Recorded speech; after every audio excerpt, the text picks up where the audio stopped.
Coucou tout le monde, alors aujourd'hui je viens vers vous pour une toute première vidéo sur ma chaîne pour vous expliquer un petit peu comment je fais mon teint, parce que c'est vrai que parfois c'est compliqué de faire son teint, on ne sait pas comment s'y prendre, et je reviens avec mes techniques. Alors je tiens à vous expliquer que tout le monde n'a pas forcément les mêmes techniques, je ne suis pas forcément une make-up artiste, mais j'ai quelques bases et je voulais les partager avec vous. Alors tout d'abord, il faut toujours bien hydrater sa peau avant de commencer son teint. Alors moi, c'est vrai, comme vous pouvez le voir, j'ai quelques imperfections. Donc il faut que je mette des crèmes adaptées. Donc moi, j'utilise une lotion tonique et une crème qui me permettent justement d'essayer d'effacer toutes ces imperfections. Donc pour ceux qui voudraient savoir, moi, c'est la Sebia Clear Active. Voilà, comme vous pouvez le voir ici. Et c'est une crème qui est extrêmement bien. Donc, elle va permettre quand même de vous hydrater la peau, même si elle va essayer d'agir sur vos imperfections, sur votre acné, sur vos points noirs, etc. Alors, je sais qu'il y en a qui utilisent aussi des sérums.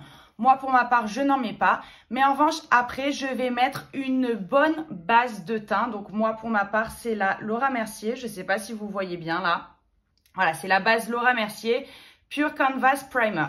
Et donc, cette base, elle va permettre de flouter vos pores. Donc, elle est sans silicone. C'est une base qui est assez onéreuse, mais pour le coup, c'est quand même une très bonne base. Donc, je viens la mettre au doigt et je l'applique au doigt. Alors, je sais, peut-être que ça ne se fait pas, mais en tout cas, moi, la base de teint, je l'applique au doigt. Après l'application de la base, on passe directement au fond de teint.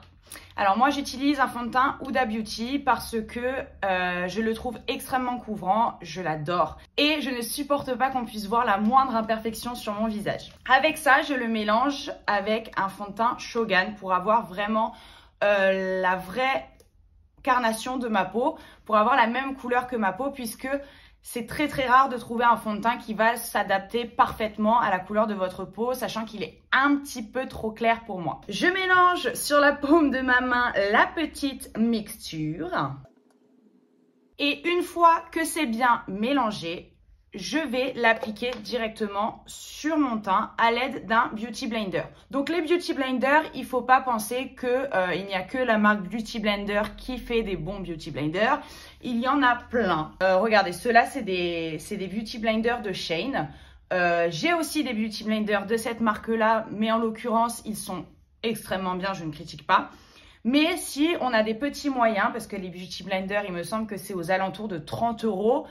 Si vous avez des plus petits moyens, vous pouvez complètement acheter un Beauty Blender ailleurs et vous aurez quasiment le même résultat. C'est juste que pour ma part, l'application sur la peau va être un petit peu différente parce qu'elles seront un petit peu plus rêches.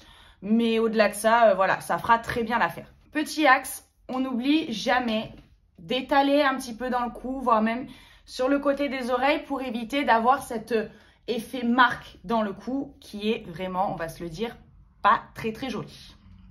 Une fois que le fond de teint est appliqué, je vais passer à l'anti-cerne. Alors moi pareil, l'anti-cerne c'est la marque Too Faced. C'est un anti-cerne qui est vraiment très couvrant parce que voilà, pareil, j'aime pour l'instant, peut-être que c'est mon âge qui fait que j'aime avoir des produits qui sont couvrants. C'est pour moi important puisque je veux vraiment une peau parfaite sans l'effet bien évidemment cakey qu'on peut retrouver avec les pores apparents. Mais je préfère avoir toujours un anti-cerne bien couvrant. Après, si vous vous sentez plus naturel, vous pouvez bien évidemment utiliser des produits qui seront avec un aspect beaucoup plus naturel, avec encore, voilà, on voit encore votre peau à travers du fond de teint. C'est tout aussi bien et la technique marche avec des produits couvrants ou non couvrants, il n'y a aucun problème là-dessus. Donc, j'applique mon petit anti-cerne que vous pouvez mettre directement sous l'œil ou non. Je l'applique sous l'œil et je vais faire un espèce de triangle qui va descendre un petit peu à côté du nez et je vais tirer sur le côté. Pour moi, c'est quelque chose de très important. Bien évidemment, on va couvrir l'anti-cerne. Mais c'est quelque chose de très important de venir étirer, que ce soit vers le haut ou vers le bas, puisque ça va donner cette espèce de relief, étant donné qu'après, on va venir assombrir pour faire un pseudo contouring. Donc pour moi, ça reste très important. Je l'applique aussi sur les paupières et sur les yeux, puisque pour moi, voilà, ça aidera par la suite. Ça crée une espèce de base. Pour vos yeux, si vous n'avez pas de base, c'est très bien. Pour moi, c'est ce que j'utilise. Une fois que mon anti-cerne est appliqué, le reste de mon anti-cerne, je vais le mettre sur ma zone T, au milieu du front, sur le bout du nez et un petit peu au milieu et sur le menton. Ça va en fait créer des zones de lumière qu'on n'a pas forcément naturellement ou alors qu'on a effacé avec la couche de fond de teint que je viens de me mettre sur le visage. Mais donc du coup, ça va ramener une petite touche de lumière qui va éclaircir votre visage. Après l'anti-cerne, je suis venue appliquer ma petite poudre matifiante sous les yeux pour éviter que justement l'anti-cerne ne file dans les ridules, ce qui n'est pas terrible, on va se le dire. Et je suis venue poudrer légèrement ma zone T sur le côté pour justement matifier un peu le teint.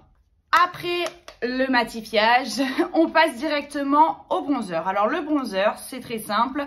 On va l'utiliser en parcimonie sur les joues. Donc, on prend un pinceau et de préférence avec un pinceau dont les poils ne sont pas très rêches pour un maximum de précision. On part du haut. Si vous ne savez pas, vous pouvez éventuellement faire la petite bouche de poisson. Et vous venez suivre votre os et vous allez déposer la matière en dessous de votre œil. Peut-être pas, on va éviter. Mais voilà. Donc, vous déposez la matière en dessous de votre os et le but, c'est de ne pas faire une espèce de grosse marque marron où justement, on va pouvoir discerner que vous avez fait un espèce de contouring raté. Donc, on va essayer d'être le plus subtil possible tout en essayant de creuser avec ma petite poudre Kiko qui est extrêmement bien. Je viens creuser en dessous de mon os. Je viens également alors, vous pouvez utiliser soit un plus petit pinceau comme ça pour tracer au bord de votre petit nez pour l'affiner un petit peu. Mais on fait ça avec parcimonie, bien évidemment. On vient tout simplement mettre un petit peu de bronzer pour affiner le nez. Mais il ne faut pas que ça se voit. Il faut vraiment faire ça avec parcimonie. Une fois que vous avez passé votre bronzer que vous allez également passer ici, en haut du front. Pourquoi? Parce qu'on veut accentuer la lumière sur le milieu du visage. Et donc, le fait de rajouter un petit peu d'ombre en haut, ça va justement accentuer le milieu du visage et la lumière du milieu du visage. Et le fait de faire du contouring, en fait, ça va justement vous creuser. Et c'est le but du contouring.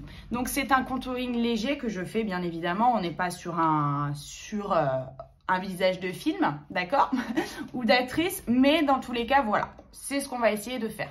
Après notre joli bronzer, on va passer directement au blush. Alors mon blush, c'est un Beauty Bay que j'ai acheté, qui est très joli d'ailleurs dans la couleur puisque c'est un espèce de rosé orangé. Voilà, il est pas mal du tout. J'utilise un pinceau un petit peu biseauté comme celui-là et je viens prendre la matière et l'appliquer directement sur le haut des joues. Alors pareil, si vous ne savez pas faire, vous essayez de sourire un petit peu et vous allez essayer de réchauffer en fait là où ça se gonfle. Voilà. Après, je sais qu'il y en a qui aiment beaucoup aussi l'appliquer un petit peu au milieu du visage. Bon, il ne faut pas mettre la même intensité ici que là parce que sinon vous allez vraiment ressembler à un clown. Mais en l'occurrence, ça fait très joli et ça donne un petit côté mignon qui est super sympa. Donc voilà, je viens appliquer mon blush. Hop. Pas plus, pas moins. Voilà, on n'essaye pas non plus d'ajouter beaucoup trop de matière parce que sinon ça va être beaucoup trop fake en fait, tout simplement, et c'est pas très joli. Et enfin, l'highlighter. Alors, l'highlighter, notre plus bel atout, mais à utiliser également avec parcimonie. Donc moi, c'est un highlighter que j'ai trouvé chez Kiko. J'adore la couleur. La couleur est incroyable, c'est un espèce de doré un petit peu, j'adore. Donc on vient, moi pareil, pinceau biseauté, j'adore. Je viens l'appliquer très légèrement ici. Très légèrement ici. Après, si vous voulez remonter un petit peu comme ça, vous pouvez, hein, c'est pas... Tout le monde a sa science, voilà, je vous le dis, tout le monde a sa science, moi j'ai la mienne et chaque technique est bonne à prendre. Et enfin, très légèrement également, je viens en mettre sur le bout de mon nez et au-dessus de mes lèvres. Voilà, juste là. J'essaie de ne pas utiliser trop de pinceaux, j'essaie de ne pas utiliser trop de choses, même s'il y en a déjà beaucoup, parce que j'aimerais que chacun puisse utiliser ce maquillage à la maison, en fait, tout simplement. Voilà, donc mes sourcils ont été faits hors caméra. J'ai vraiment voulu m'arrêter là pour vous montrer un petit peu quelle base vous pouvez avoir pour exploiter le maximum de maquillage possible. Ça, c'est une base de maquillage qu'on va pouvoir faire pour tout. On peut continuer avec un maquillage très naturel et on peut aussi faire des maquillages très sophistiqués puisqu'évidemment, comme je vous l'ai dit, j'ai utilisé des fonds de teint qui sont très couvrants, des matières qui sont très couvrantes, donc on peut très facilement exploiter ça aussi pour des maquillages beaucoup plus sophistiqués avec une belle bouche, des beaux yeux, où vous pouvez tout simplement finir avec un petit peu de mascara, une jolie bouche, et ce sera très bien comme ça aussi. J'espère que cette vidéo vous aura plu. N'hésitez pas à me faire un joli petit retour dans les commentaires. N'hésitez pas aussi à liker la vidéo. Et vous pouvez me suivre sur Instagram, Vavnou, V-A-V-N-O-U, et m'envoyer des petits messages pour me dire ce que vous aimeriez bien voir, si vous avez aimé cette vidéo ou non. C'est très important pour moi d'avoir ces retours pour voir si justement vous aimez cette personnalité-là, si vous voulez que je continue, si ça vous a aidé, etc. C'est vraiment quelque chose pour moi qui me tiendrait énormément à cœur. Voilà, je vous souhaite une excellente fin de journée ou début de journée, tout dépend à quelle heure vous regardez cette vidéo. Je vous fais d'énormes bisous et je vous dis à très vite!